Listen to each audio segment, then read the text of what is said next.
Sorry teman-teman, saya terlambat join ya karena kebetulan tadi jam 2 ada meeting sama JNE gitu kan. Jadi ada beberapa hal yang molor jadinya sedikit terlambat untuk join. Oke, teman-teman semuanya. Ada 26 peserta, alhamdulillah ya, teman-teman. Eh, Thank you udah join dan kita rencananya akan sharing tentang update terbaru dan ini apa eh, menjadi salah satu topik bab yang kita angkat di kelas juga. Nah, kita juga akan mendalami lebih dalam lagi nanti.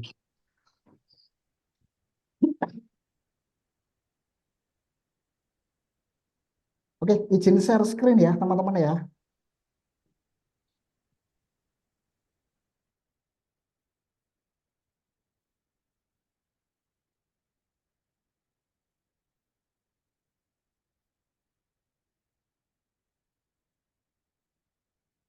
Oke, kelihatan ya ya. Sudah kelihatan. Sudah ya, sudah ya. Oke, jadi gini, salah satu seni menjual itu adalah tentang delivery. Apa ya? Penyampaian komunikasi apa yang kita jual ke audien gitu kan. Kita jual ke audien. Cuman kan kita hanya punya waktu yang sangat terbatas, teman-teman. Sangat terbatas itu artinya gini, jika informasi kita terlalu berbelit-belit, pertama, atau terlalu berat, kedua, yang ketiga itu apa ya, dengan bahasa yang average lah gitu ya, yang bahasa yang biasa-biasa aja, otomatis penawaran kita akan di skip tuh. Orang akan lanjut scrolling terus gitu kan. Makanya kita harus punya penawaran yang singkat, pendek, padat, jelas, dan mengena.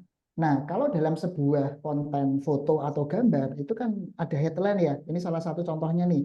Ini saya masukkan di komponen gambar.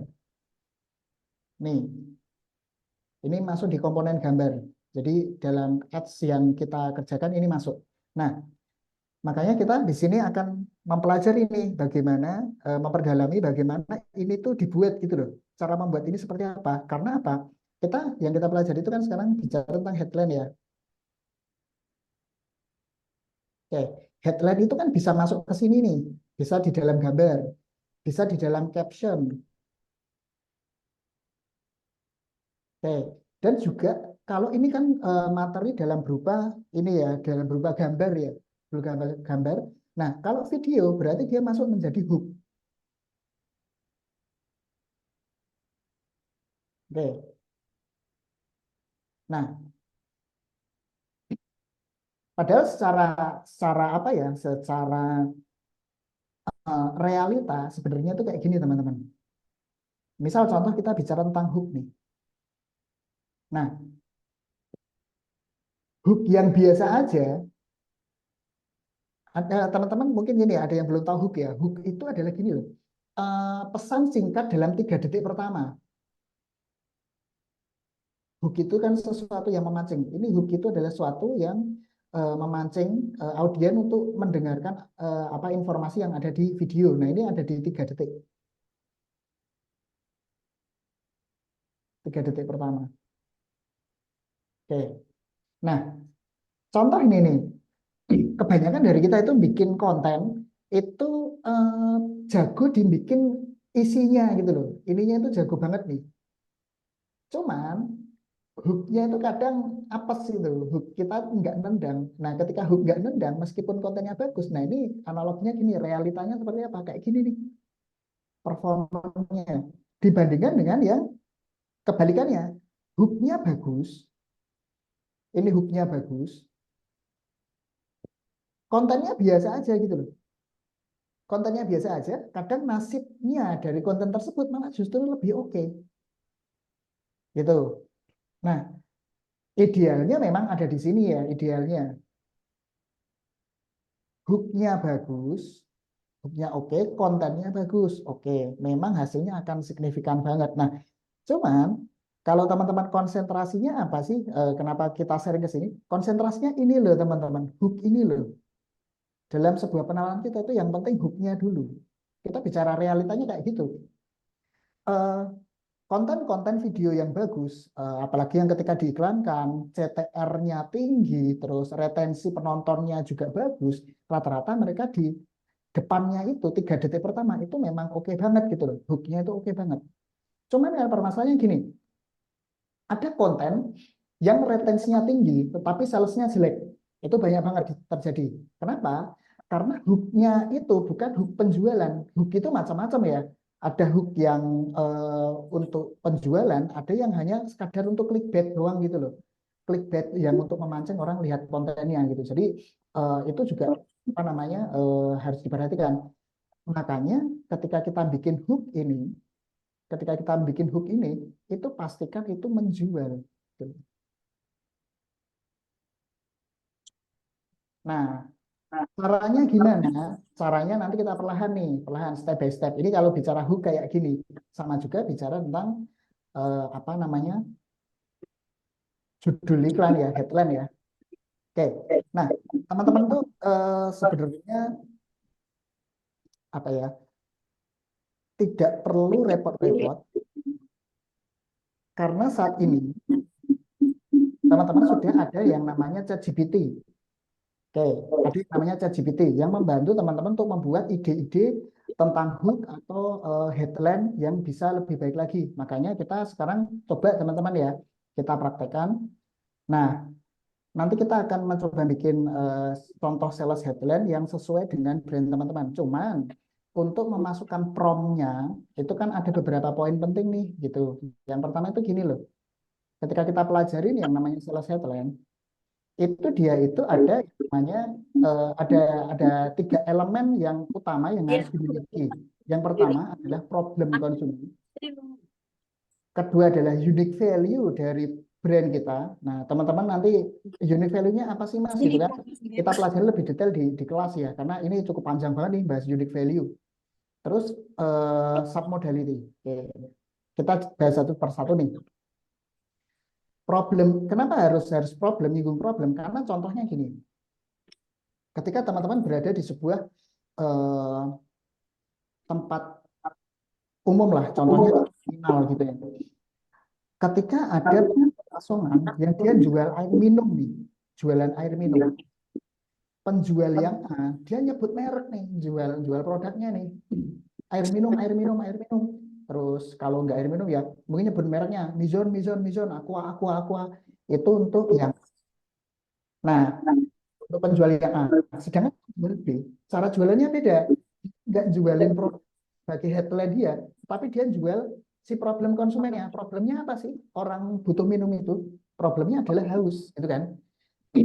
Makanya headline-nya menjadi yang haus, yang haus, yang haus gitu. Nah, penjual B itu lebih menghasilkan penjualan yang lebih bagus daripada yang A. Kenapa? Karena yang B lebih menarik perhatian. Seperti itu. Customer itu tidak peduli produk kita itu apa, yang mereka pedulikan itu problem mereka. Nah, makanya di sini problem itu penting banget nih, problem konsumen. Kita harus mengidentifikasi nih, kenapa orang beli produk Anda gitu kan. Problem apa sih yang diselesaikan? Nah, terus yang selanjutnya adalah unique value. Unique value itu bahasanya apa ya? Keunikan sebuah produk untuk menyelesaikan masalah. Keunikannya gitu. Nah, misal contoh nih, ini kan Helen itu kan how to solve the problem with value. Problemnya apa nih? Problemnya adalah orang berjerawat. Unique value-nya apa? Misal unique value-nya adalah sebuah serum yang ketika dipakai untuk jerawat itu value-nya lebih ringan, nggak terasa kayak lengket-lengket, keras atau apa, tapi ringan kayak apa? Cuman air gitu ya, kayak cuman ditetesin air. Nah, misal unique value-nya lebih ringan nih. Nah,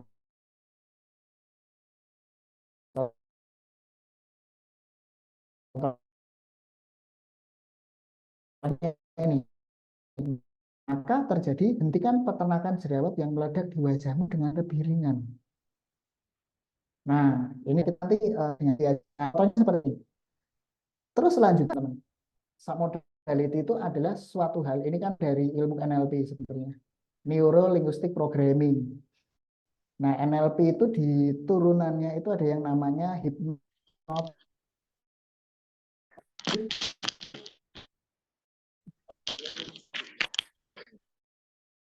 bahasa hipnotik.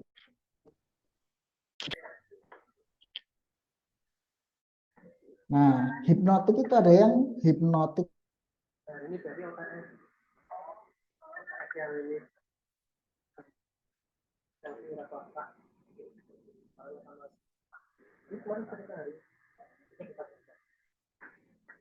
Ini sedikit gambaran ya, gambaran. Teman-teman nggak usah tahu nih NLP apa, hipnotik apa, praktisnya aja dulu. Karena mendalami NLP itu bertahun-tahun ya. NLP subnya juga mempelajari hipnotik. Nah, hipnotik itu macam-macam. Ini sekadar insight aja teman-teman. Ada hipnoanestesi. Itu biasa dipakai oleh tenaga medis untuk membantu untuk membius ya. Membius. Terus ada hipnoterapi untuk terapi dan ada yang namanya hypnoselling gitu. Ada yang namanya hypnoselling untuk penjualan. Bahasa-bahasa yang persuasif, bahasa yang enak untuk membujuk orang supaya melakukan rekomendasi dari kita gitu. Nah, salah satunya itu di dalam situ ada yang namanya submodality. Submodality itu apa sih gitu kan? Submodality itu adalah bahasa untuk mendramatisir, mendramatisir supaya terkesan itu lebih apa ya? Kita ngerti sendirilah, netizen Indonesia itu sukanya sama sesuatu yang terlihat wah heboh gitu kan. Kalau kita nggak seperti itu ya headline kita kurang optimal. Makanya di sini submodality-nya ada kata meledak. Nih, ada kata meledak nih. Oke. Nah, teman-teman nggak usah repot-repot mempelajari itu karena nanti kita bisa bicara, kita bisa praktekkan dengan ChatGPT. Nah, contohnya seperti ini. Oke. Nah, kita coba isi kayak gini teman-teman. Kita petakan dulu lah gitu ya. Petakan dulu problem customer-nya apa nih. Misal contoh nih saya eh, jualan apa ya? Hmm, herbal untuk apa ya sesak napas gitu kan. Misal contohnya ini problemnya adalah eh, banyak pria yang sesak napas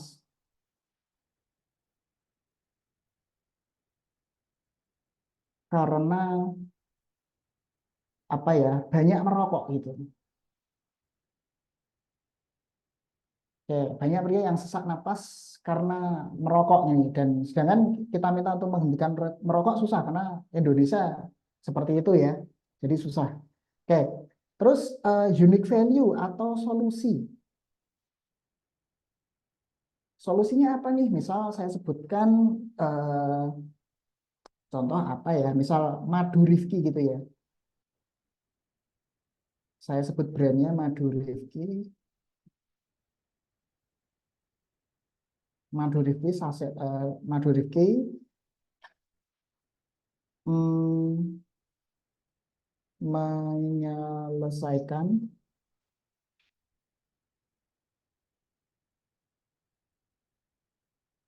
sesak napas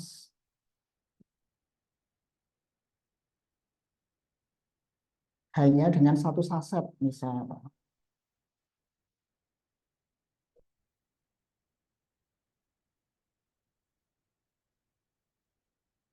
Oke, dari dua ini doang ya. Kita problemnya sudah oke, unique value-nya sudah nih, unique value atau solusinya.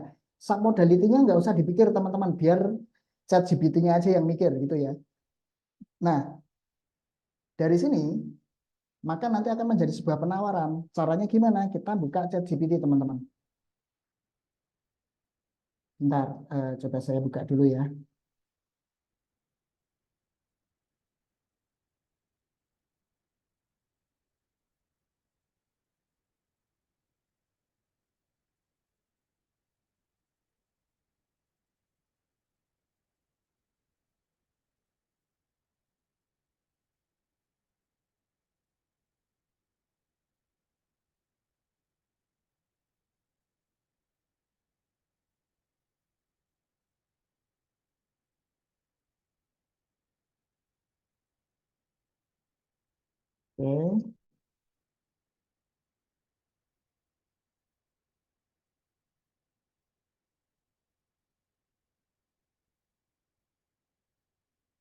Oke. Oke ya, sudah masuk ke halaman chat GPT ya. Nah, ini nih, misal contohnya seperti ini. Promnya kan kita membicarakan tentang apa problem ya, problemnya. Misal contoh gini, jika problem marketnya adalah banyak pria yang sering sesak napas karena kebiasaan merokok, gitu. Jika problem marketnya adalah banyak pria yang sering sesak napas karena kebiasaan merokok, dan solusinya adalah madu Rifki yang bisa apa ya, melegakan napas ya, melegakan napas hanya dengan satu saset aja.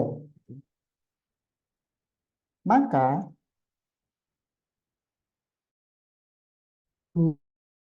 buatkan, misal saya pengen idenya itu ada 15 nih, misalkan 15 ya. Maka buatkan 15 sales headline. Ini buatkan 15 headline. Nah, ini diperhatikan.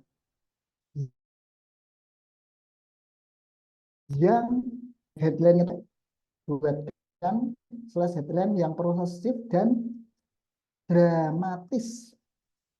Jadi membaca menjadi ingin segera membeli. Enter.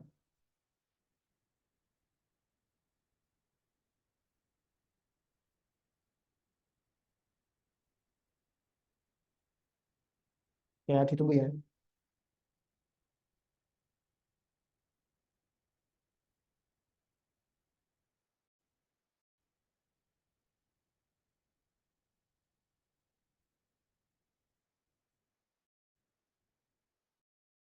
Nah, ini.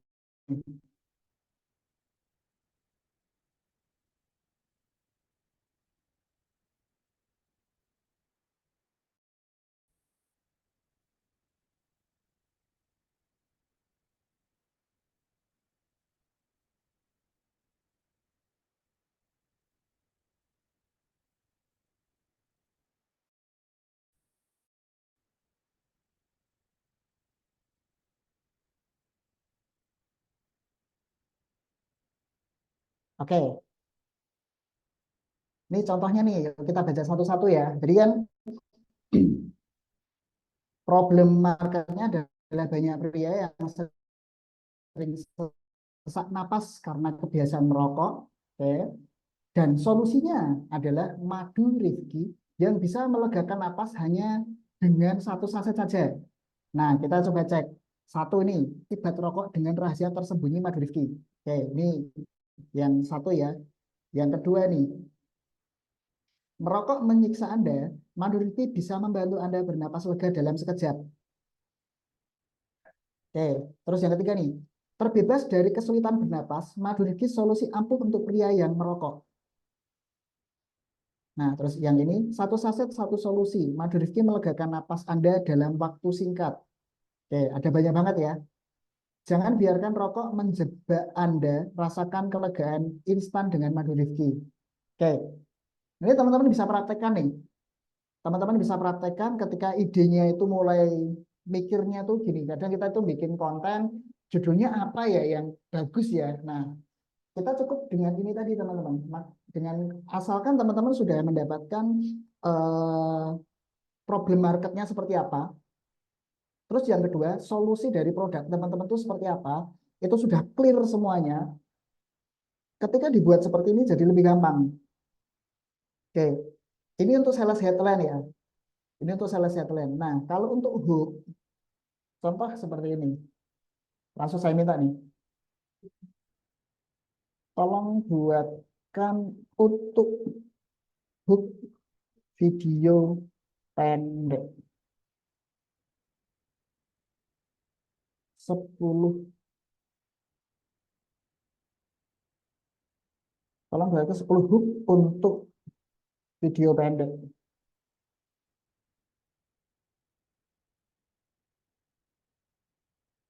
Nah, ini contohnya nih. Ini kalau untuk yang iklan video ya. Misal teman-teman di TikTok misal bikin konten gitu, yang langsung jualan hard selling gitu ya. Ini contohnya nih. Nomor satu, apakah Anda merasa kesulitan bernapas akibat kebiasaan merokok? Tontonlah ini, Madu Rifki punya solusinya. Oke, bikin kan orang sudah penasaran juga kan. Terus sesak napas karena merokok bisa jadi masa lalu Anda. Simak bagaimana Madu Rifki mengubah segalanya. Nah, ini juga bisa kita lanjut nih. Teman-teman bisa mempelajari apa ya, berbagai funnel ya, berbagai funnel untuk bikin ide konten. Misal apa namanya? Kita ambil contoh, misal ini nih. Teman-teman nih bingung nih, ini kontennya seperti apa ya gitu kan? Eh, bikin kontennya seperti apa, idenya seperti apa? Nah, ini bisa dibuat seperti ini. Contoh ya, misal hooknya adalah ini.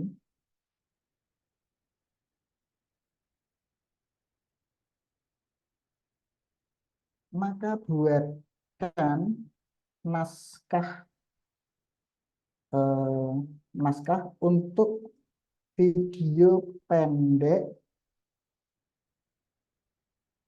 pendek pendek berdurasi 40 detik. Buatkan naskah untuk video pendek berdurasi 40 detik. Bentar, saya tambahin funnel nih. Buatkan naskah untuk video pendek dengan funnel. Funnel itu macam-macam ya. Misal funnel AIDA yang berdurasi 40 detik. Oke, kita enter nih. AIDA, Attention, Interest, Desire, Action.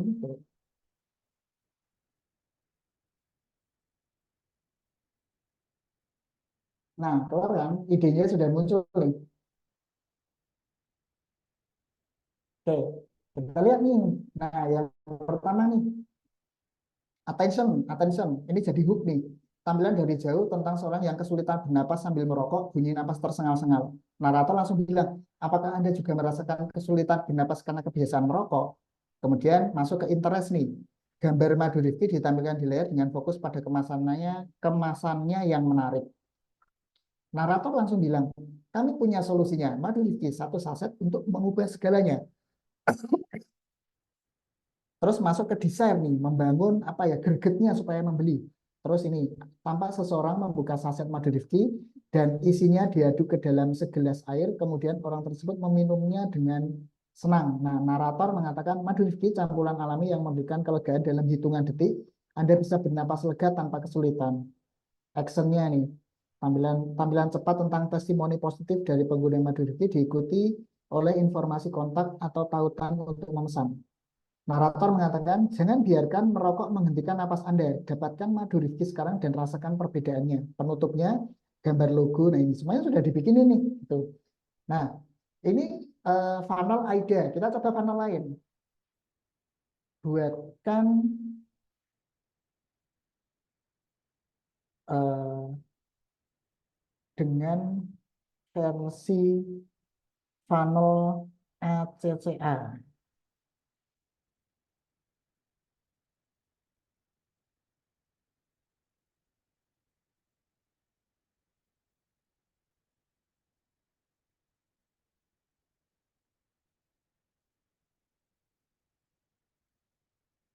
Oke, muncul nih. Awareness-nya tanpa seorang terangnya sama merokok ini sama ya, narator bilang Anda tahu bahwa kesulitan bernapas adalah salah satu efek merokok yang paling mengganggu. Itu kemudian gambar ini comprehension, penjelasan singkat khasiatnya, madu Rifki satu saset yang memberi Anda kelegaan dalam sekejap, kombinasi alami untuk bernapas lebih lega. Conviction, testimoni singkat, ini jadi langsung masuk ke testimoni. Percayalah pada hasilnya, ribuan orang telah merasakan perbedaan nyata dengan madu Rifki. Actionnya, jangan biarkan napas Anda terkekang oleh rokok, ambillah langkah hari ini untuk bernapas lega dengan madu Rifki. Penutup, gambar logo lagi. Segera pesan madu Rifki dan rasakan sendiri manfaatnya pada napas Anda, jangan menunggu lebih lama. Oke, ini funnel ACCA. Funnel itu ada banyak ya, misal buatkan dengan funnel yang pendek nih, FAB, pendek banget nih. FAB itu biasanya untuk hard selling ya teman-teman ya, pendek banget. Ini hard selling banget nih.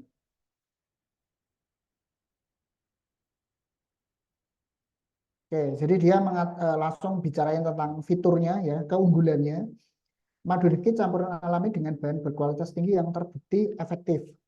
Advantage-nya, cukup satu saset madu Rifki dicampur dengan air dan Anda siap merasakan kelegaannya. Benefitnya gitu kan, ada gambar seorang yang merasakan lega setelah mengkonsumsi madu Rifki. Langsung dikatakan, dengan madu Rifki Anda dapat bernapas dengan lega, mengurangi sesak napas karena kebiasaan merokok.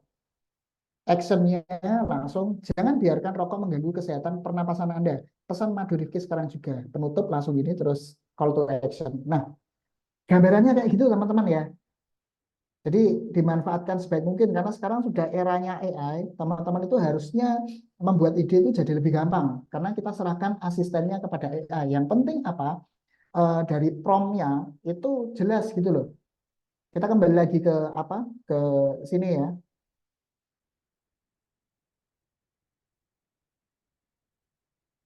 Nah, promnya jelas nih. Ini contoh promnya ya. Promnya ini. Nah, ini teman-teman tinggal copy paste aja sih ya, bisa dipakai. Jika problem marketnya adalah kulit gosong, gampang gosong kena paparan sinar matahari yang memiliki problem, nah ini lebih spesifik ya, dikasih tahu segmen marketnya. Yang memiliki problem adalah para wanita cantik yang sudah repot-repot pakai skincare. Solusinya adalah produk Mena Sunscreen Medical Grade dengan yang memiliki SPF 30 dengan UVP. UVP itu Unique Value Proposition, berupa ringan di wajah. Nah, ini kalau teman-teman ingin mengidentifikasi UVP, nah bisa dipelajari bagi teman-teman yang sudah ikut kelas, bisa dibuka lagi ya. Cara menentukan UVP itu seperti apa sih gitu kan? UVP adalah ibu dari semua copywriting. Jika teman-teman sudah menemukan itu, maka bikin copywriting apapun itu jadi lebih gampang. Oke, nah ini UVP-nya berupa ringan di wajah. Maka buatkan 10 contoh sales headline yang persuasif dan dramatis. Itu sama seperti tadi. Contohnya seperti itu. Nah, kalau teman-teman mau mempelajari apa ya, submodality ya, ini kan yang bikin dramatis itu kan submodality-nya teman-teman. Fungsinya itu kan untuk mendramatisir. Kalau mau dipelajari sendiri juga nggak apa-apa. Misal contohnya ini nih, submodality itu ada visual, auditory, kinestetik. Ada tipe orang visual, tipe auditory, tipe kinestetik. Ini adalah tipe cara apa ya, cara komunikasi seseorang ya, cara ketika orang mengakses informasi. Ketika dan setiap orang itu beda-beda. Misal saya katakan seperti ini nih, ada gajah lewat, gitu kan. Orang tipe visual itu mesti langsung membayangkan bentuk gajahnya seperti apa lagi berjalan. Kalau orang auditori langsung membayangkan suaranya, suaranya seperti apa, bergeraknya. Kalau kinestetik itu rasanya, serem banget ada gajah besar banget lewat gitu kan. Nah seperti itu. Ini kalau teman-teman mau pelajarin bisa dipelajarin di NLP gitu ya. Tapi kalau mau untuk sekadar penjualan praktis supaya promosi teman-teman atau iklan teman-teman itu lebih powerful, CTR-nya tinggi, ya makanya nggak usah belajar panjang lebar ke sini, itu kan selalu panjang. Langsung ke praktisnya yang ini aja gitu. Oke, itu untuk sales headline. Nah, ketambahan satu lagi teman-teman. Setelah sales headline, sebenarnya lebih powerful lagi ketika ada sales tagline.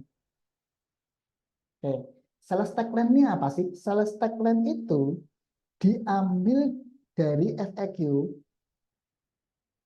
pertanyaan yang sering ditanyakan sama pembeli atau keraguan terbesar. Terbanyak ini bukan terbesar ya. Keraguan terbanyak yang sering ditanyakan.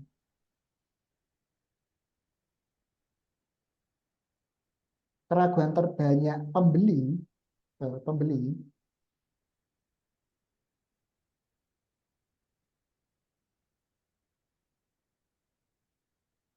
keraguan terbanyak pembeli yang membuat apa ya proses penjualannya jadi terhambat nih. Biasanya teman-teman bisa identifikasi lewat CS nih. Kalau di CS itu banyak yang tanya seperti apa sih gitu kan. Ternyata misalkan kalau produk fashion mesti banyak yang bertanya ini amanah nggak? Barangnya sama nggak nih sama yang dikirim sama dengan fotonya sama nggak? Nah, ketika pertanyaan itu banyak, maka harus dijawab dengan sales tagline. Sales tagline itu adalah ini janji kita. What do you promise to your customer? Apa janji Anda kepada konsumen Anda? Nah, ketika apa namanya banyak yang menanyakan, misal kayak contohnya di tempat saya nih di Kertabumi nih, di produk fashion ya, banyak banget yang menanyakan real pick-nya apa, terus barangnya nanti kalau beda seperti apa, garansi atau enggak. Nah, makanya kita harus jawab nih. Kita jawab dengan garansi. Kita lihat yang di sini nih, kecil nih. Nah, salah tagline di sini. Jika barang beda dengan foto, 100% uang kembali. Ini sales tagline saya nih. Jika barang beda dengan foto, maka 200% uang kembali. Gitu. Karena barang yang ada di apa produk kami memang sudah secara QC itu memang harus akurasinya sangat tinggi dengan foto.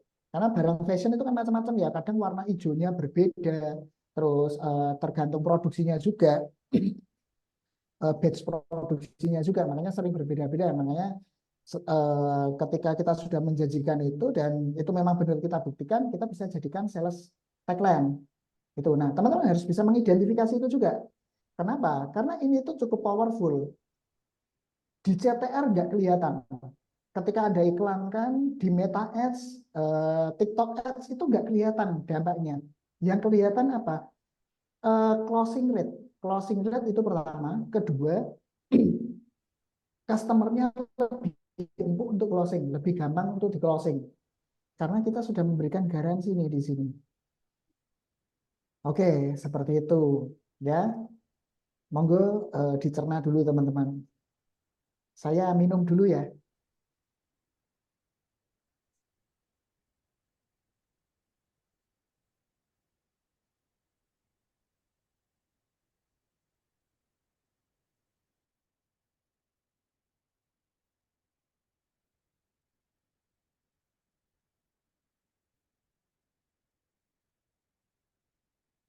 Oke.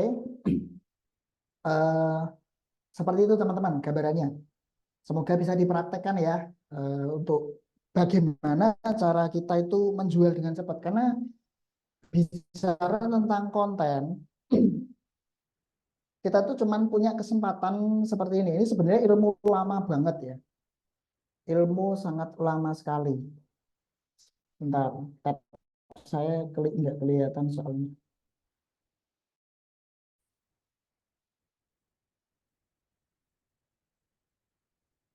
Oke, ini ilmu sudah lama sekali.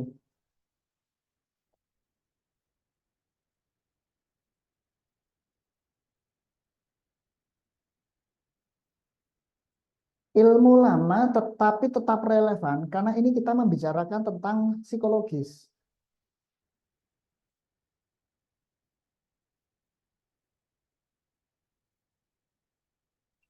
Tentang psikologis customer atau manusia.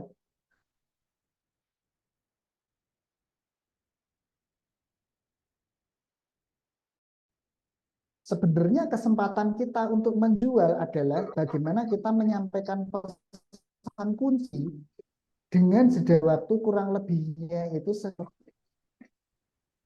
sampai 8 detik. Kesempatan kita itu sebenarnya seperti ini, teman-teman. Ini angka ini dari mana sih, Mas? Angka ini adalah dari rata-rata kemampuan otak manusia untuk mengakses informasi kemudian menyimpulkan. Itu sekitar 3 sampai 8 detik. 3 sampai 8 detik. Makanya apa? Kita itu ketika memberikan hook di depan itu harus benar-benar menjual. Karena kesempatannya ini. Banyak sekali yang bikin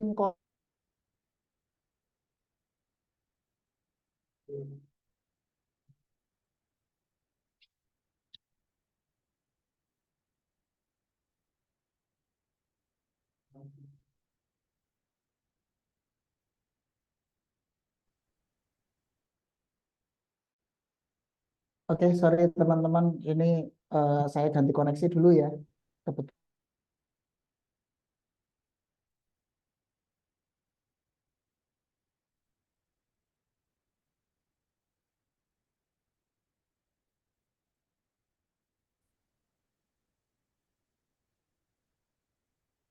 Oke, saya ulangi lagi bahwa kesempatannya itu hanya 3 sampai 8 detik. Meskipun sekarang era digital, perkembangan teknologi yang dulunya dari industri 1.0, 2.0 sampai 4.0 dan sekarang 5.0. Pertanyaannya gini, teknologinya berkembang, psikologis manusianya berubah enggak? Gitu kan? Masih sama gitu, masih sama. Artinya apa? Ilmu ini masih relevan. Kesempatan kita untuk menjual adalah 3 sampai 8 detik awal. Jika teman-teman dalam 3 sampai 8 detik, mentok 8 detik awal itu gagal, apa ya, gagal membangun perhatian, gagal membuat perhatian pada calon customer Anda, berarti kita akan gagal seterusnya.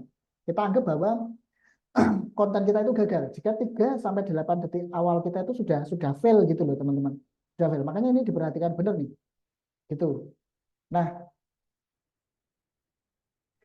oke, mungkin seperti itu dulu ya teman-teman ya.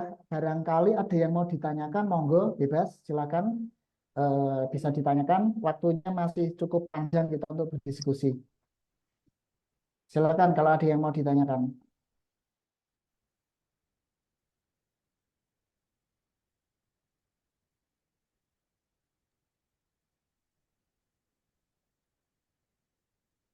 Monggo silakan. Ada yang bertanya nggak nih teman-teman?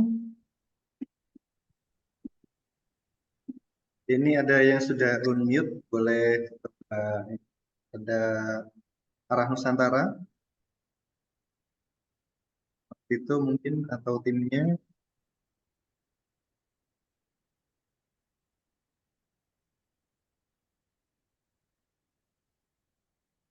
Sambil nunggu teman-teman ya. Atau mungkin kalau misal ragu untuk ngomong bisa coba di chat untuk pertanyaan. Suara Mas Fajar kayaknya kecil banget Kecil. ya. Oke. Boleh buat teman-teman yang ingin ada pertanyaan, kalau misal memang sungkan untuk ngobrol bisa di chat ya.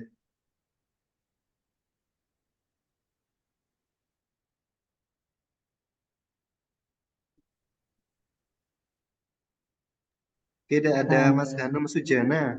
Boleh Mas, ini sudah open mic nih. oke, macam-macam funnel Kak, ada berapa? Nah, siap. Funnel itu wah, ada banyak banget.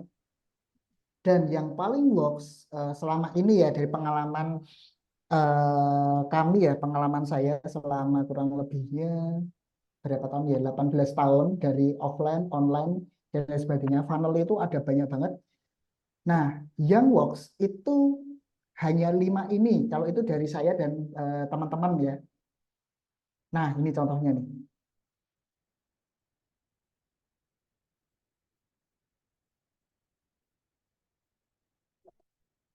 Oke, funnel itu yang ini ya, coba saya jelasin satu-satu fungsinya ya. AIDA ini adalah funnel yang paling umum nih. Semua orang mengatakan AIDA karena ini yang paling populer ya. AIDA itu paling populer dan sudah terbukti berjalan. Nah, kalau untuk produk yang gini, customernya itu tuh belum aware banget nih, belum aware banget dengan permasalahan mereka. Contoh misal, Anda jualan produk kuli bangunan. Customer Anda kan si kuli bangunan bodoh amat tuh dia mau mau hitam, mau apa, mau jerawatan bodoh amat gitu kan. Nah, artinya apa? Ketika Anda punya produk yang customernya itu perlu diyakinkan, perlu di apa ya? Perlu disadarkan gitu loh. Kamu tuh punya masalah ini loh. Ini harus diperhatikan. Biasanya teman-teman yang ilegal nih punya masalah yang banyak orang itu kurang kurang apa ya, kurang perhatian, itu bisa pakai yang ACCA. Nah, ACCA ini biasanya paling sering untuk produk solusi, paling asik nih untuk produk solusi. Seperti itu. Nah, terus kalau segmennya lebih banyak untuk cewek, teman-teman, pakai yang Quest. Ya, Quest ini bisa dipakai nih. Quest ini dia sifatnya lebih apa ya, lebih intim lagi, lebih intim, lebih mendalam lagi. Cuman untuk yang funnel quest disarankan teman-teman itu harus memahami benar persona buyer-nya, harus paham detailnya. Misalkan ini emak-emak usia berapa nih? Usia 35 sampai 40 tahun. Oke, berada di daerah atau berada di kota, misal berada di daerah. Oke, teman-teman harus memahami nih karakter emak-emak di daerah itu seperti apa. Sehingga apa? Ketika kita membuat narasi di sini itu jadi lebih gampang, gitu loh. Ini sifatnya lebih intim lagi, gitu. Yang quest ya. Nah, kalau teman-teman ini kebalikan dari ACCA nih. ACCA adalah customer yang belum aware, belum sadar dengan permasalahan mereka. Nah, kebalikannya, kalau customer itu sudah sadar dan sudah tahu solusinya, hanya teman-teman hanya punya apa? Sama-sama gini, contohnya apa ya? Jualan produk eh, air minum lah, air minum yang mengatasi kehausan. Semua orang tahu tuh kalau haus itu harus minum, ya tahu gitu kan, tahu. Cuman Anda menjual produk yang lebih unik, air minum tetapi ada isotoniknya misal gitu. Nah, asalkan customernya udah aware, sudah sadar dengan masalahnya, pakai yang PAS. Karena simpel, kita hanya menyebutkan masalah customer, terus kesadarannya kita apa ya namanya repetisi gitu ya, kita kita singgung lagi tentang pentingnya menyelesaikan masalah tersebut, kemudian solusi. Oke, ketika simple gitu ya, simple. Nah, terus kalau yang FAB ini untuk apa sih? FAB itu untuk produk hard selling, di mana produk itu ketika Anda jual, semua orang sudah tahu manfaatnya apa. Kita hanya tinggal jualan fitur, advantage, dan benefit. Fitur, advantage, dan benefit. Contoh Anda jualan barang Cina, barang dari Cina dari impor, Anda jualan blender portable, dari fotonya aja orang sudah tahu gitu loh. Fotonya sudah tahu bahwa ini blender portable. Maka Anda tinggal memakai funnel FAB aja udah beres gitu loh. Tinggal tunjukin fitur, advantage-nya apa, benefit-nya apa nih pakai blender portable gitu. Tim tahu manfaatnya. Contoh misalkan produk fashion nih.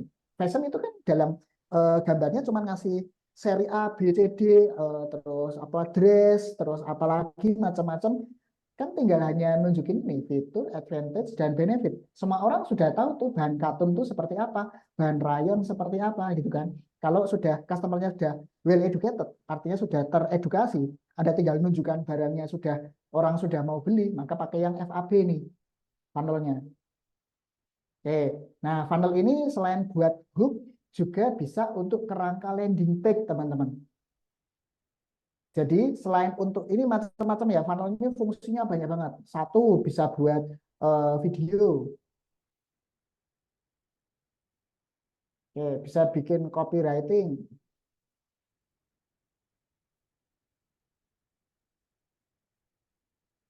Nah, ini sorry ya tulisannya agak jelek karena ternyata agak ngelak nih. Ketika di oleh ini agak ngelak. Oke, terus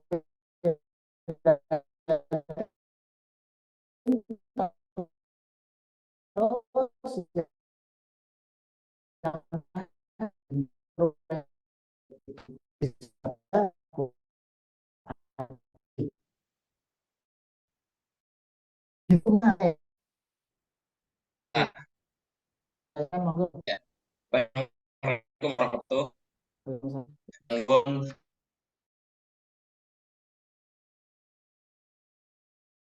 gitu. Range usianya bisa diidentifikasi atau tidak nih. Oke, selanjutnya kemudian kelas ekonominya. Kelas ekonominya, kelas ekonomi doang gitu. Nah, ketika dicek yang seling membeli ke tempat kita ternyata kelasnya kelas menengah atau malah justru kelas atas doang gitu. Nah, kita cek ulang supaya lebih ngerti. Terus selanjutnya dari pekerjaannya juga gitu ya. Kalau bisa ngerti pekerjaannya seperti apa. Kemudian preferensinya, kesukaannya apa, dan kalau susah untuk ditanyakan, biasanya kita identifikasi dari apa yang terlihat.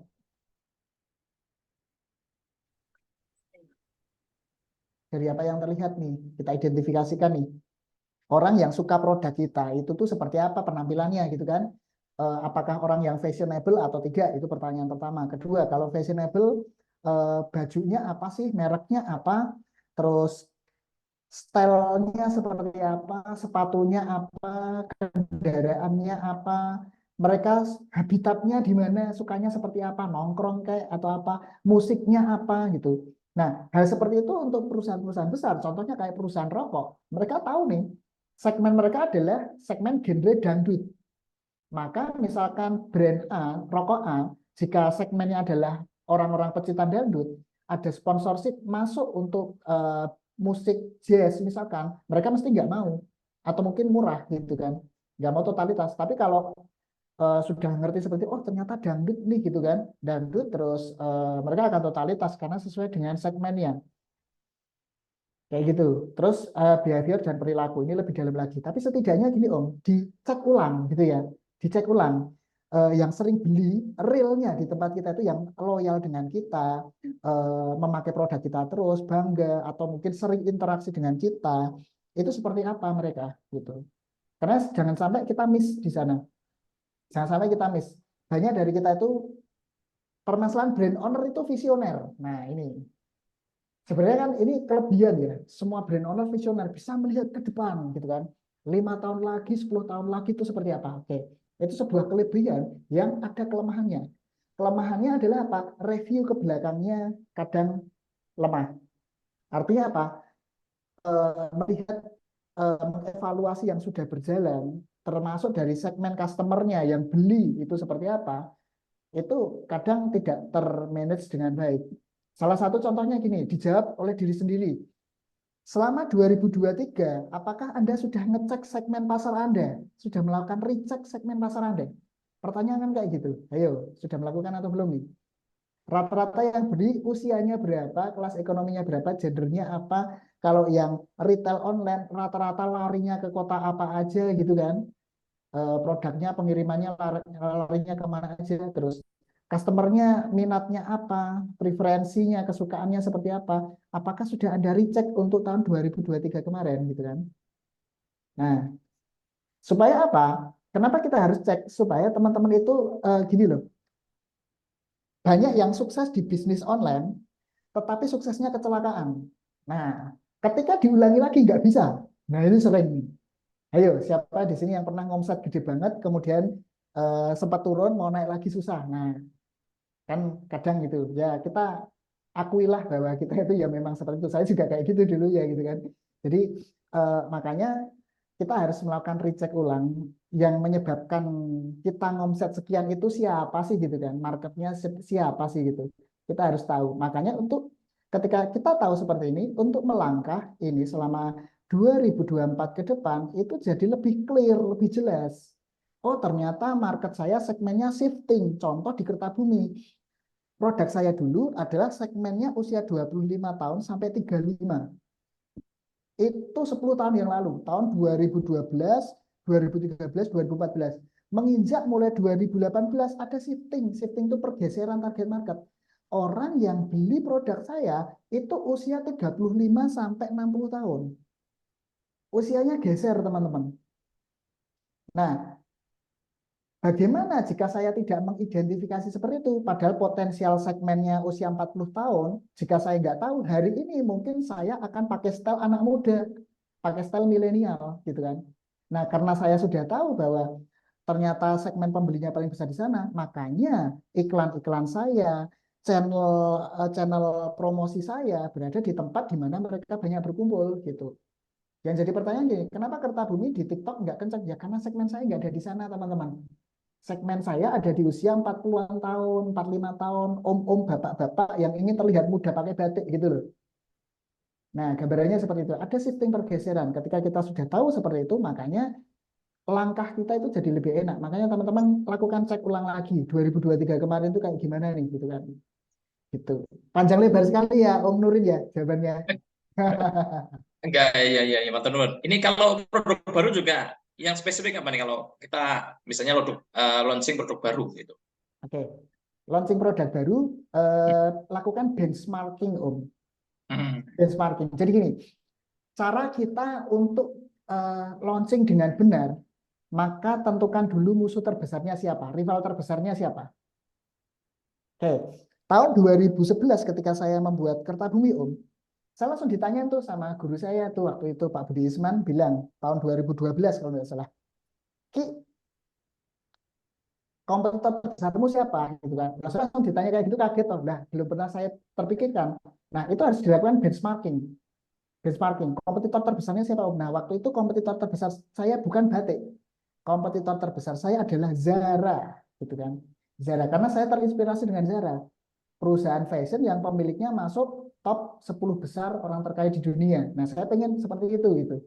Akhirnya apa? Semenjak saat itu saya menjadi customernya Zara. Merasakan experience-nya datang ke outlet, tak amati customernya seperti apa nih orangnya. Nah, dari situ Om, jadi ngerti nih, oh ternyata kayak gini saya harus menghasilkan produk yang seperti ini, seperti ini, seperti ini. Biasanya kan intuisinya kan keluar Om. Intuisinya keluar, oh kayak gitu mereka rata-rata seperti apa. Kalau fashion enak, kompetitor terbesarnya apa, produk yang winning apa, warnanya apa kalau fashion gitu kan. Oh ternyata yang winning warna gold misalkan mustard atau warna sage hijau gitu ya, sage-sage itu. Nah, benchmarknya jelas. Untuk produk yang baru launching tentukan benchmarknya. Oke, jangan tabu untuk membahas kompetitor, teman-teman. Jangan tabu untuk membahas kompetitor karena bisnis ya seperti itu. Bisnis itu adalah seni kita perang dagang. Jika teman-teman lunak, ya sudah akan digilas oleh pemain lainnya. Customernya akan berpindah ke tempat lain. Gitu. Zaman dahulu kala era industri 2.0, 3.0 zaman dulu ya, tahun 90-an, kompetisi tersebut itu enggak seperti itu tuh enggak begitu kerasa di dunia UMKM. Oke, enggak begitu kerasa. Yang berkompetisi itu perusahaan-perusahaan gede itu. UMKM bisa berdiri sendiri, bisa jadi jago kandang di tempatnya, sehingga banyak sekali pionir-pionir yang muncul ya, brand-brand yang muncul yang sudah dari lama. Nah, sekarang ini teman-teman itu ngerilis baru dan sudah berkembang di internet, saingannya langsung sama yang giant-giant punya gitu loh. Langsung sama yang gede-gede punya gitu. Makanya harus punya strategi kompetisi yang tepat gitu. Begitu Om Nurin. Oke, Matur Nuwun. Ya. Oke, ada lagi yang mau ditanyakan, monggo.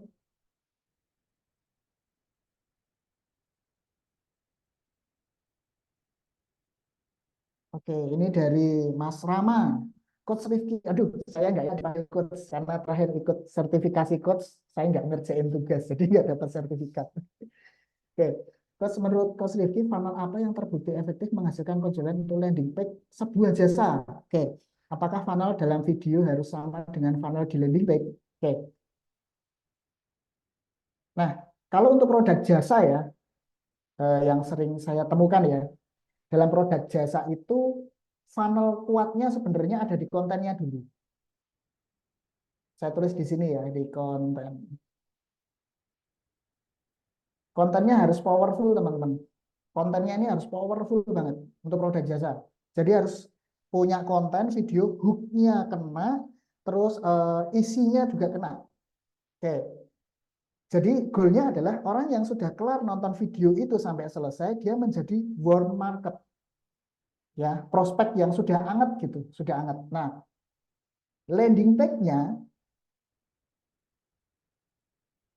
adalah permudah customer menghubungi kita. Goalnya seperti itu. Karena banyak sekali perusahaan-perusahaan jasa yang dia punya apa ya, program banyak, punya produk jasa yang cukup banyak, sehingga dalam satu landing page itu interface-nya tuh bikin pusing gitu loh. Misal jasa bimbingan belajar, ternyata di situ juga ada belajar bahasa Inggris, matematika, bahasa Jerman, bahasa apalagi macam-macam, semuanya di digelontorin dalam sebuah landing page. Nah, tapi malah justru bikin pusing. Karena apa? Orang yang sudah lihat konten itu sudah interest, masuk ke landing page dia hanya itu aja nih. Sebenarnya lokasinya di mana, gitu kan? Layanannya seperti apa? Terus apa namanya? Harganya seperti apa? Bagaimana cara saya menghubungi gitu. Tuh, gambarnya seperti itu Mas Rama. Jadi kontennya harus benar-benar nendang Mas. Karena kebanyakan malah kebalik. Kontennya biasa-biasa aja, gitu kan. Hanya foto, poster, tunjukin itu pada umumnya ya. Foto, poster umumin, landing page-nya seabrek tuh. Gitu. Dari pengalaman yang paling kencang malah yang sebaliknya. Kontennya nendang dulu, kontennya bagus, edukasi di kontennya bagus, empuk dan orang tuh mengikuti kontennya tuh enak gitu ya. Baru landing page-nya itu apa ya, bikin orang tuh nyaman untuk segera bisa menghubungi goalnya di situ Mas Rani.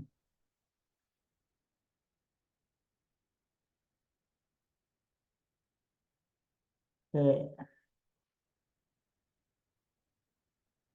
Oke, monggo ada lagi yang mau ditanyakan? Silahkan.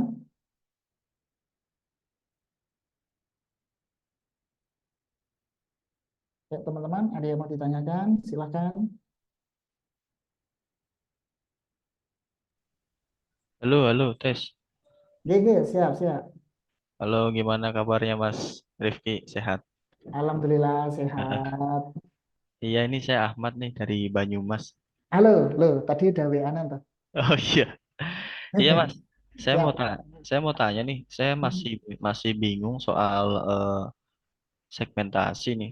Terutama kita ngukurnya tuh yang paling benar emang dari sisi platform atau dari keyword sih Mas. Kalau misal kita mau launching brand gitu Mas. Mau launching brand, oke. Dari sisi mana? Dari sisi platformnya sendiri kayak misalkan kita mau Hmm. perputaran funnelingnya mau di Facebook Ads nih, kita Hmm. paling bagus untuk menentukan segmentasi market share-nya itu dari jumlah potensi audiens yang ada di Facebook atau dari keyword di marketplace ya. Oke. Kalau untuk segmentasi biasanya gini Mas, untuk apa ya? Nentuin market Heeh. size-nya ya, market size ya. Ya. Market size, oke. Market size itu gini Mas. Sebenarnya ya, sebenarnya dalam sebuah bisnis itu market size itu kan kalau di kelas saya cuma nyontohin satu ya, misal di Facebook Ad doang gitu. Sebenarnya market size itu harus dihitung di semua platform Mas. Kayak market share tuh market share nanti. Karena di sini ada pertimbangan kalau kita dalami lebih dalam lagi ya, misal di Meta, terus misal di Shopee, Hmm. terus misal di TikTok. Hmm. Ini market size-nya beda-beda. Oke, pertama ini market size-nya beda. Terus kompetitornya juga beda-beda, Mas. Hmm. Nah, pemain-pemain gede misal contoh yang dari Cina lah di TikTok kenceng itu misalnya di Skintific ya, misal untuk skincare Skintific. Gede banget di TikTok misal gitu, tapi di metanya misal nggak begitu besar. Nah, tergantung market share-nya. Makanya ini dipertimbangkan, Mas. Giant-giantnya ada di mana, ya, kompetitornya ada di mana, ukurannya berapa. Sehingga pastikan kita launching di sebuah platform yang ini, Mas, Hmm. yang empuk untuk pecah telur di awal, gitu. Empuk di mana nih? Misal baru empuk di Shopee ya Shopee dulu nih di keywordnya. Misal dari keyword di Shopee ternyata cukup kenceng nih. Nah, misal di Shopee dulu nggak apa-apa gitu. Hmm. Karena apa? Ngukur ini sebenarnya harus secara holistik atau menyeluruh. Sebenarnya gitu, menyeluruh. Makanya tiap-tiap ada tiap-tiap ini tuh ada PIC-nya. Jika kita apa misal yang tim yang di Meta, advertisernya sendiri, Shopee sendiri, TikTok sendiri. Kenapa? Karena dia punya pertanggungjawaban sendiri. Orang yang jago di Meta belum tentu jago di TikTok. Kenapa? Karena kompetisinya berbeda. Seperti apa kompetisinya dan kompetisinya dengan siapa gitu kan. Itu berbeda-beda gitu. Makanya dipertimbangkan satu persatu, Mas. Hmm. Gitu. Gitu Mas Ahmad. Oke, siap-siap. Terima kasih Mas. Nanti saya Ya, mau tanya lagi. ya siap. Katanya mau apa ngezoom ya? Iya, nunggu dari timnya Mas. Rizky dulu lah. Siap, siap, siap. Oke, oke. Siap, Mas Ahmad. Banyumas, hujan deras nggak Mas ini, Mas? Banyumas gimana? Banyumas terus Wih, terus. Iya. siap, siap, siap. Oke, saya terus Mas Ahmad. Sama-sama Mas Rizky. Oke, nah ini Om Anto nih, Om Anto Tohirin. Mas, mohon saran gimana cara mempertajam UVP atau USP jualan hijab. Oke, mempertajam USP dan UVP jualan hijab. Sebenarnya mempertajam itu tuh dari perjalanan gini, perjalanan. Kalau saya menyarankan selama bisnis ini sekarang itu laris, mending hajar dulu Om. Hajar dulu. Misal nih, targetkan dalam 1 tahun ke depan.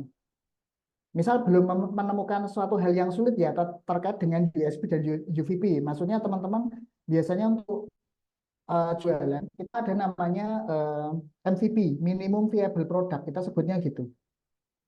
Adalah produk kita yang prototipe. Yang penting laku dulu, gas dulu. Misal saya jualan air minum, belum dikasih diferensiasi apapun gitu ya, belum diotak-atik kayak apa. Yang penting selama ini laku saya gas dulu. Oke, minimum viable product ya, produk versi mini ya. Selama tahun pertama sampai tahun kedua gas terus aja Om. Kenapa? Karena kita memerlukan data dari existing customernya yang sudah ada nih. Oke, customernya untuk apa? Untuk di mining, ditambang datanya.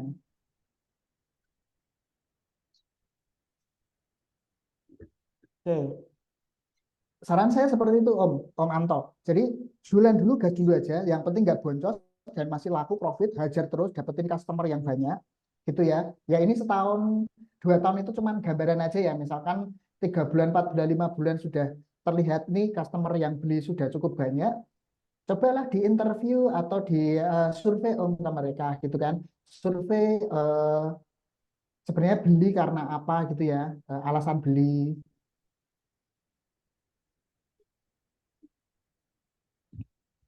Nah, di modul ada di modul apa pertanyaan yang disurvei itu apa aja. Dari sini tuh muncul dari survei kita alasan beli satu, terus kemudian sampai dengan validasi ini coba saya bukain aja ya.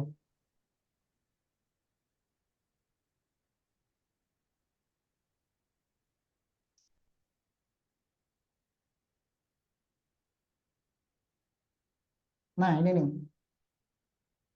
Survei pelanggan ini, satu alasan mereka membeli, kapan mereka membeli, bagaimana cara mereka membeli. Alasan mereka membeli kan kita untuk memvalidasi ini Om. Bentar. Oke, kan mau mempertajam USP dan UVP ya. Ini coretan di batch kemarin.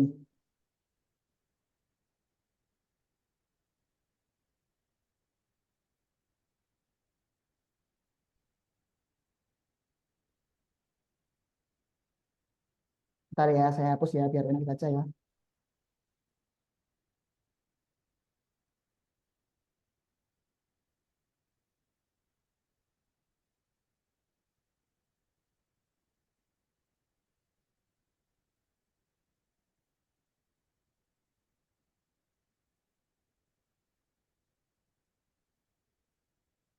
Nah, kenapa ini ya jawaban saya itu beda sama orang lain gitu.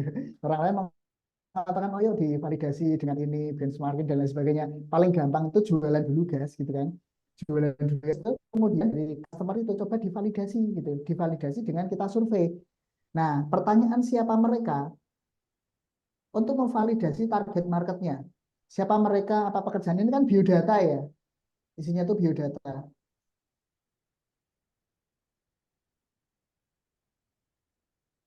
Oke, apa pekerjaan mereka? Nah, untuk perkiraan pendapatannya gitu ya. Terus, apa alasan mereka membeli? Nah, ini validasi problemnya. Alasan mereka membeli apa? Ditanya ini, kenapa Anda membeli produk kami? Nah, mungkin selama ini kalau fashion sering terjebak di inovasi bahan, gitu, misalkan bahan. Ternyata enggak nih, ternyata customernya banyak yang berminat karena modelnya atau desainnya.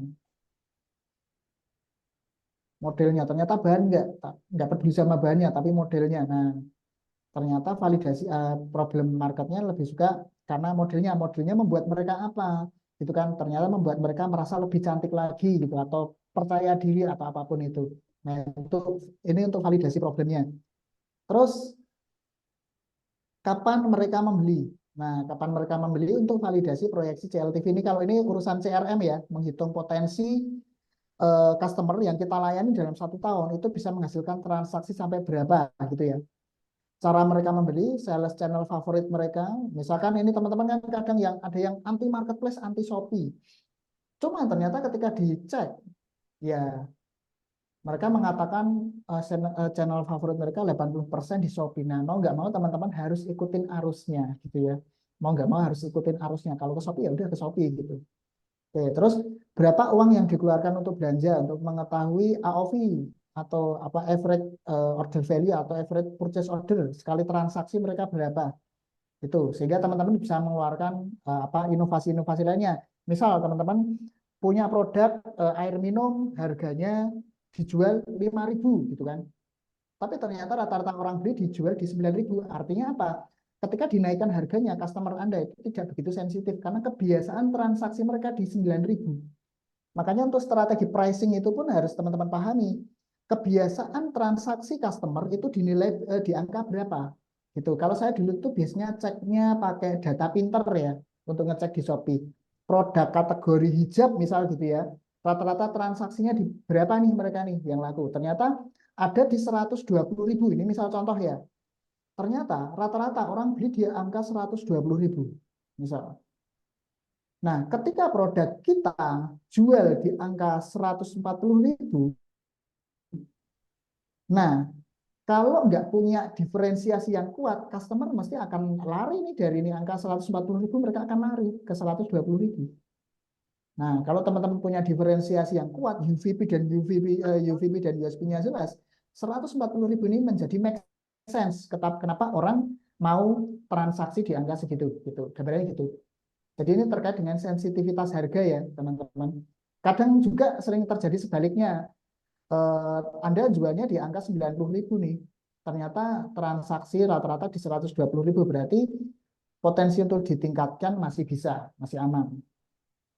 Oke, gambarannya itu. Terus apa yang membuat mereka senang membeli untuk evaluasi pelayanan atau belum terjadi itu belum apa ya, customernya belum merasakan tuh value-nya. Jadi selama ini bangun brandnya masih fail, jadi harus diperdalam lagi gitu.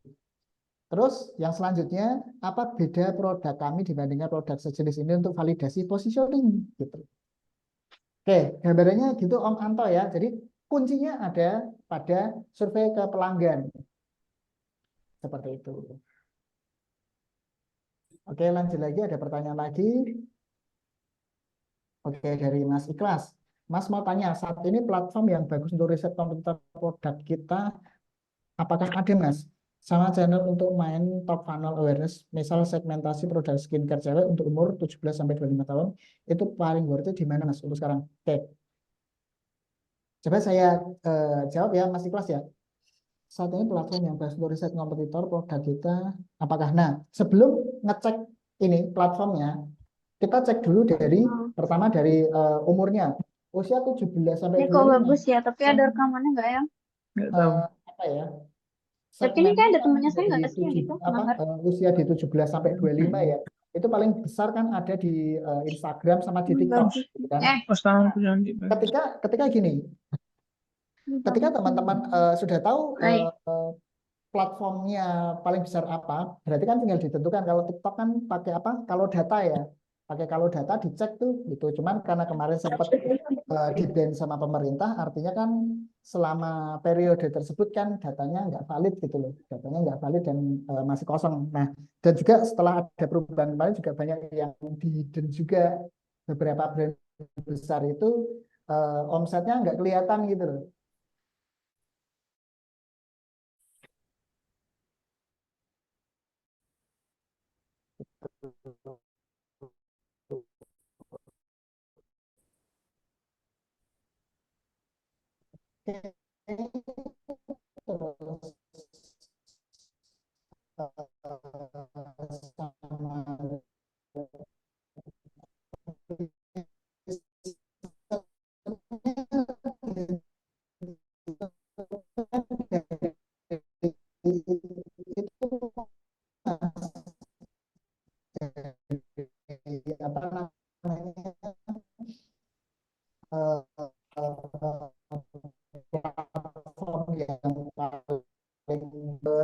SD kita. Sebutkan 10 nama teman SD kita. Oke, mungkin kita banyak yang sudah lupa nih. Sudah lupa nih. Ya, ya. 10 teman SD kita mungkin sudah lupa. Nah, cuman kalau kata kuncinya gini. Sebutkan teman kita yang paling cantik saat SD siapa? Masih gampang. Yang paling pinter siapa? Paling bandel siapa? Terus paling suka bolos siapa? Paling rajin siapa? Nah, kata paling ini itu kan berarti ada satu pesan unik, satu kunci yang kita sampaikan, yang kita delivery ke customer. Kenapa? Netizen itu tidak bisa mengingat banyak informasi, Kak Kila. Nggak bisa. Bahkan untuk brand besar pun juga seperti itu. Contoh misal, kita semua tahu Ferrari ya. Ferrari itu kan brand kendaraan sport car, dan semua sudah tahu tuh value-nya apa sih? Value-nya adalah mobil yang kencang, mobil yang apa ya, mengandalkan tentang speed gitu ya, value-nya di kecepatan. Nah, sedangkan ada satu yang lagi yang namanya Mercedes-Benz atau kita sebutnya Mercy, yang biasanya kita lihat itu sebagai brand mobil yang mewah gitu. Pertanyaannya gini, apakah Mercy punya kendaraan yang cepat gitu ya? Ada, banyak banget, dia punya sport car juga gitu ya, punya seri model-model mobil yang gas-gasannya kenceng juga gitu. Tapi kenapa dia tidak menunjukkan value dia sebagai kendaraan yang cepat? Karena mereka memahami bahwa customer tidak bisa mengingat banyak hal sekaligus. Gitu. Nah, seninya seperti ini Kak Kila. Jadi ketika kita menyampaikan value, tunjukkan value kita itu cuma satu doang gitu kan, satu doang. Nah, kita lakukan split test. Split test. Misal nih, ada satu produk, contoh ya, ada satu produk, misal produknya madu, anggap ini madu nih. Madu bisa menyembuhkan asam lambung, bisa untuk nafsu makan anak, bisa untuk apalagi macam-macam ya, value-nya banyak banget. Cuman kita lakukan split test. Split test. Coba kita iklankan versi madu asam lambung untuk anak, untuk apa? Nah, yang paling diterima di pasar itu seperti apa? Nah, biasanya kita yang ambil yang di situ, Mbak. Gitu. Nah, setelah sudah berjalan cukup lama, kembali lagi cek ulang ke pelanggan gitu ya, dicek ulang apakah value yang kita tanamkan selama ini tuh customer itu ngeh atau enggak gitu loh. Value proposisinya dapat atau enggak. Nah, itu seperti itu. Gambarannya gitu Kak Kila ya. Jadi memang kita tuh inginnya customer itu teredukasi dengan baik. Semua informasi kita berikan. Tapi semakin banyak orang akan semakin sulit mengingat. Jadi pastikan itu punchline-nya itu single punchline gitu. Misal produk ini dikenal sebagai apa? Spesialis apanya? Itu seperti itu. Gitu ya Kak Gila ya gambarannya ya. Semoga bisa menjawab. Oke, ada lagi nggak nih?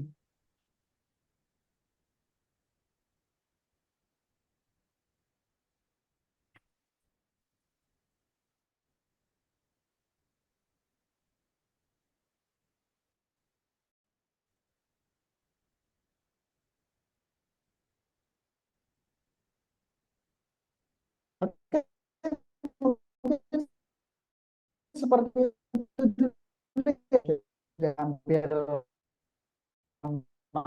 Hampir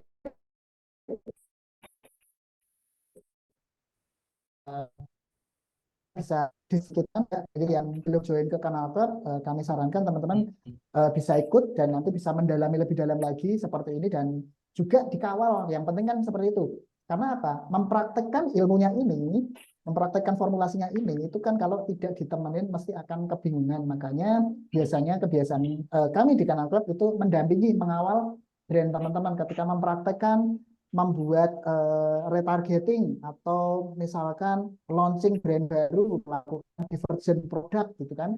Nah, itu biasanya butuh butuh teman. Nah, kita yang mengawal biasanya kayak gitu. Oke, mungkin seperti itu ya teman-teman ya. Semoga kesempatan yang pendek ini bisa bermanfaat, dan doa kami adalah semoga bisnis teman-teman semakin berkembang, omsetnya berkali-kali lipat di 2024 ini ya, omsetnya berkali-kali lipat, profitnya juga berkali-kali lipat, Amin. barokahnya dan rezekinya semakin berlimpah. Saya kembalikan ke Mas Fajar ya. Oke, terima kasih. Assalamualaikum. kasih Rizky atas materinya. Informasi buat teman-teman, event terbaru yang akan dilakukan oleh Kanal itu ada kelas offline yang diadakan pada tanggal 13 sampai 14 Januari 2024. Itu lokasinya di Batu, Jawa Timur. Jadi buat teman-teman yang lokasinya Jawa bagian timur atau mungkin yang Jawa Tengah dan Jawa Timur, itu bisa banget dapat ini linknya. Itu ada di tanggal 13 14 Januari. Nah, dan kemudian untuk event yang batch 11 sama itu akan diadakan pada tanggal 27 sampai 28 Januari 2024 dan lokasinya berada di Yogyakarta. Nah, untuk link pendaftaran ini saya kirim di apa namanya chat ya.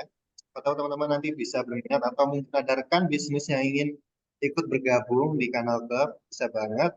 Jadi tinggal daftar atau kalau misalnya ada pertanyaan lebih lanjut atau lebih detail itu bisa coba chat di WA admin ya. Nanti kita coba jawab pelan-pelan supaya teman-teman bisa lebih baik. Nah, untuk venue yang di Batu itu ada untuk yang di Batu Jawa Timur itu berada di venue-nya Golden Tulip Holland Resort Batu. Nah, itu terbatas 40 seat aja. Nah, oke, saya ulangi yang di Batu itu untuk venue-nya ada di Golden Tulip Holland Resort Hotel Batu. Nah, kalau untuk yang di Yogyakarta itu ada di Grand Rohan. Jadi teman-teman bisa coba cek rinciannya di chat, sudah saya kirim. Nanti bisa langsung daftar di situ. Oke, terima kasih buat teman-teman yang sudah hadir. Mohon maaf apabila ada kesalahan. Kalau misalnya ada pertanyaan sekali lagi, bisa langsung chat di nomor admin. Saya tutup. Wassalamualaikum warahmatullahi wabarakatuh. Selamat sore.